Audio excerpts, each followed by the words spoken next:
नमस्कार, स्वागत है आपका एक और नई वीडियो में। डीप फेक काफी ज्यादा चर्चा में है ये टॉपिक। रीजन बिहाइंड कुछ फोटोज वायरल हुए हैं हमारे सेलिब्रिटीज के, जिनमें इस टेक्नोलॉजी का उपयोग किया गया है। तो इसके बारे में एक ओवरव्यू आपको पता होना चाहिए कि ये टेक्नोलॉजी है क्या, कैसे काम करती है, क्या इसके नुकसान है और क्या कभी पास्ट में इसको इस्तेमाल किया गया है, क्यों सरकार भी इतना चिंतित है इस टेक्नोलॉजी को लेके। ओके, तो डीप फेक एक एआई जनरेटेड टेक्नोलॉजी है, ये आप समझ लीजिए। बैकग्राउंड में आप देख पा रहे होंगे कि डोनाल्ड ट्रंप साहब हैं, उनका फोटो है ना, ये इसमें तो चेंज नहीं किया है, लेकिन इसको आगे मैं दिखाऊंगा कैसे चेंज कर सकते हैं। तो ये टेक्नोलॉजी क्या है ना, आपके चेहरे की देखो एक माप बना रही है, आपके चेहरे के जो पैटर्न्स है ना उसको एक तरीके से लर्न कर रही है। इस बैकग्राउंड में अगर आप देखोगे तो रियल और डीप फेक में अंतर आ जाता है। आप अपना चेहरा जवान दिखा सकते हैं, लड़की को लड़का, लड़के को लड़की बना सकते हैं, स्माइलिंग फेस को दुख भरा हुआ बना सकते हैं, दुख भरे हुए फेस को फियरफुल बना सकते हैं। तो इस टेक्नोलॉजी का इस्तेमाल करके ना आप किसी भी रूप में ला सकते हैं एक बंदे को। और सबसे बड़ा खतरा कहाँ क्रिएट होता है कि इसे पकड़ना लगभग नामुमकिन है।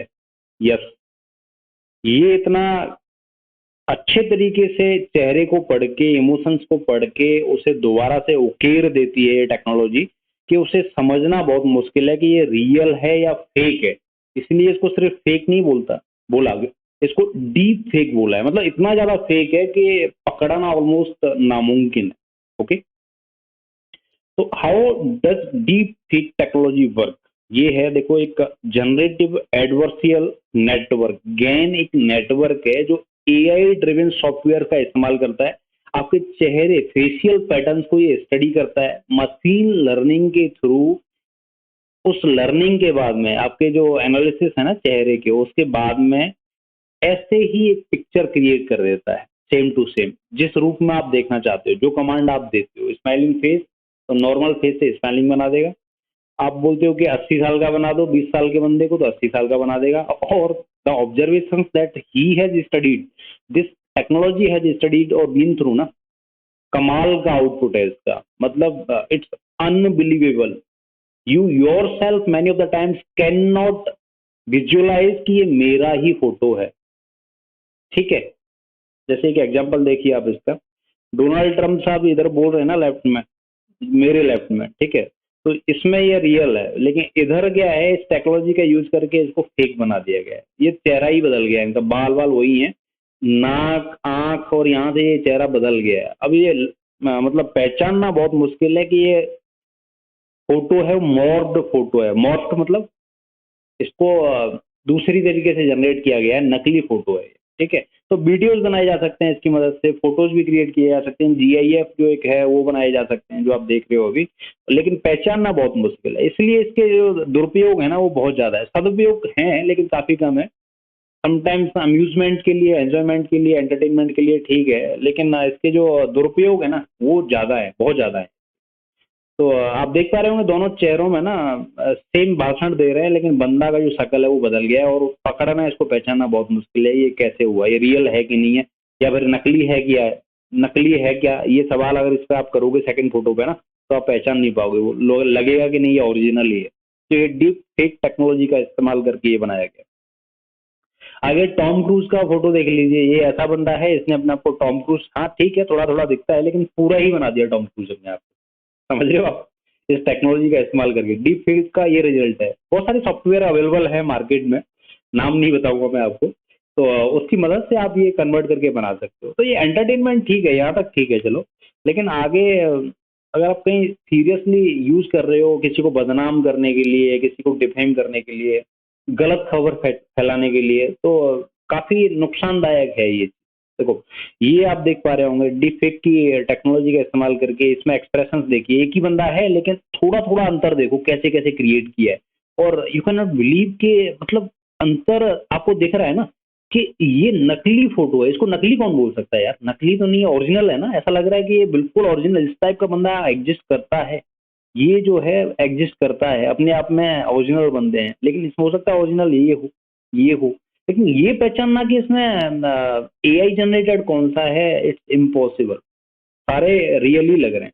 तो ये बड़ा मतलब अब तक नहीं हुआ था कभी भी किसी भी टेक्नोलॉजी की मदद से, लेकिन जब से एआई आया है, एआई की मदद से ये पॉसिबल हो पाया है कि ये एक्सप्रेशंस किस तरीके से चेंज हो सकते हैं और किस तरीके से एक फेक पिक्चर को इतना फेक बनाया जा सकता है कि उसे पहचानना ही मुश्किल हो जाए। ये फोटो बहुत वायरल हुआ था। देखो जब हमारे रेसलर्स हैं उनका प्रदर्शन, धरना प्रदर्शन चल रहा था। एक केस था, आपने सुना होगा, ओलंपिक, सॉरी, जो अपना रेसलिंग एसोसिएशन है उनके चीफ साहब, चेयरपर्सन, उनके अगेंस्ट में ये धरना प्रदर्शन कर रहे थे हमारे रेसलर्स हैं। तो जब इनका अरेस्ट हुआ ना, पुलिस, देखो आप पुलिस वाले बैठे हुए हैं यहाँ पे आगे पीछे ना, तो इनका फोटो क्या, ये सैड स्टेट में बैठे हुए थे ये दोनों पहलवान ना, तो इनको स्माइल करता हुआ दिखा दिया गया जबरदस्ती। और ये बहुत वायरल हुआ था काफी देर तक, जब तक लोगों को समझ में आया कि ये फेक है। ऐसा कैसे हो सकता है कि जो लोग इतना दिन से प्रदर्शन कर रहे हैं, अपना कुछ मांग कर रहे हैं, और जाके बस में वो ऐसे स्माइल करेंगे जब उनको अरेस्ट कर लिया गया है? इट्स इम्पॉसिबल ना, ऐसा तो नहीं होगा। तो ये एआई की मदद से ये फोटो बनाया गया था, काफी चर्चा में था उस टाइम पे। तो बाद में लोगों को पता चल गया कि ये फेक है, ये फोटो सही नहीं है। लेकिन आप ये देखिए इसमें एक्सप्रेशन पकड़ना कितना मुश्किल है कि क्या ये नकली है, ये मतलब पहचानना बड़ा मुश्किल है, जबकि एआई जनरेटेड फोटो था उस टाइम। मतलब जो आप देख रहे हैं एआई जनरेटेड है। सिचुएशन क्या थी और उसको बिल्कुल टोटली डिफरेंट बना दिया कि ये तो स्माइल कर रहे हैं बैठ के, जबकि ऐसा था ही नहीं। तो ये एआई का है दुरुपयोग, आप बोले तो समझ लो। आप इस जगह पे मान के चलो आप कहीं हो ऐसी सिचुएशन में, या हम हैं या कोई तीसरा बंदा है, उसको इस सिचुएशन में डाल दिया जाए और उसके साथ में ऐसा कुछ रिजल्ट एआई टूल्स बना के दें, तो कितना बुरा लगेगा उस बंदे को कि यार एक एक तरीके से डिफेम होने का तरीका है ना, नया तरीका। और इतना ओरिजिनल के लोगों को बिलीव दिला पाना भी बहुत मुश्किल है। तो गवर्नमेंट फिलहाल में ना एक इनिशिएटिव लिया है, उसने बोला है सारे सोशल प्लेटफॉर्म से, सोशल मीडिया जो जैसे आपका ट्विटर हैंडल एक्स और इंस्टाग्राम, फेसबुक के जो भी डीप फेक वीडियोज हैं और जो फोटोज हैं उनको अपने प्लेटफॉर्म से हटाएं वो जल्दी से जल्दी, क्योंकि ये आईटी एक्ट 2021 और 2000 का एक तरीके से दुरुपयोग है। तो गवर्नमेंट ने भी सीरियसली इस मुद्दे को लिया है, क्योंकि इसके रेपरकशंस बहुत ज़्यादा हैं। किसी पार्टी में हो सकता है नेताजी कुछ और मुद्दे पे भाषण दे रहे हैं, लेकिन उनका ऑडियो भी आप म्यूटिलेट कर सकते हो ना, ऑडियो वीडियो कुछ और कर दिया, कुछ और दिखा दिया। कहीं पे कोई और भाषण दे रहा है कांग्रेस वाला, या उसको बीजेपी वाला बना दिया, बीजेपी वाला कांग्रेस, व्हाटएवर। तो हो सकता है ना ऐसे ही कोई मीडिया आपका कुछ सवाल जवाब कर रहा है कहीं पे किसी नेता से, तो कहीं का कोई चिपका के ना फोटोज वगैरह, किसी सेलिब्रिटी का फोटो कहीं से कहीं डाल दिया। तो बहुत सारे दुरुपयोग हैं, क्योंकि पहचानना इतना मुश्किल है कि ये सही भी है कि नहीं है, अब फोटो रियल है कि नहीं है, आंखों से तो नहीं पहचाना जा सकता जब तक ये कुछ टूल्स इस्तेमाल ना करें या कुछ साक्ष्य उससे जुड़े हुए ना हो, तब तक बहुत मुश्किल है इस पर बिलीव कर पाना। तो इसलिए सरकार ने सोचा कि यार ये तो बड़ा मुश्किल है मामला। इवन अपने सुप्रीम कोर्ट के चीफ जस्टिस है ना, चंद्रचूड़ साहब, वो भी कंसर्न जता चुके हैं इस टेक्नोलॉजी को लेके कि मेरे फोटोज ही सोशल मीडिया पे वायरल हो रहे हैं, और बड़ा दुख लगता है उनको देखे कि डीप फेक टेक्नोलॉजी का इस्तेमाल करके डिफेम किया जा रहा है लोगों को। तो बहुत सारे बड़े बड़े लोग हैं वो परेशान है इससे, और रियली में डिफेम करने का एक बड़ा गलत इस्तेमाल, गलत टूल है ये, मैं कहूँगा इसको बैन ही कर देना चाहिए आई थिंक, क्योंकि इसका फायदा तो बहुत 10% ही कहीं होगा एंटरटेनमेंट पर्पज के लिए, 90% तो ये नुकसानदायक ही है, लोगों को एक तरीके से डिफेम ही करता है। ठीक है, तो इसे गवर्नमेंट ने सही स्टेप लिया है, इसको टोटली खत्म कर दो तो बढ़िया है, टोटल बैन लगा दो इन सब टेक्नोलॉजी पे, इस टाइप की पे। ओके, तो हमें एज ए नॉर्मल सिटीजन ना थोड़ा सा अवेयर रहना चाहिए कि ऐसी खबर है ना जो डीप फेक टेक्नोलॉजी का इस्तेमाल करके भी फैल सकती है। तो थोड़ा सा अपनी राय बनाने से पहले समझना चाहिए, फॉरवर्ड करने से पहले सोचना चाहिए, बिलीव करने से पहले सोचना चाहिए। तो एक एडवाइस है मेरी तरफ से कि ऐसा चल रहा है इस दुनिया में, इनको ज़्यादा प्रमोट ना करें आप अपने लेवल पे। Okay, as I think everybody who is watching this video is much intelligent than many of the persons living in this world. Okay, so again, this is the last slide for my video. 94% of you are watching my videos without subscribing this channel.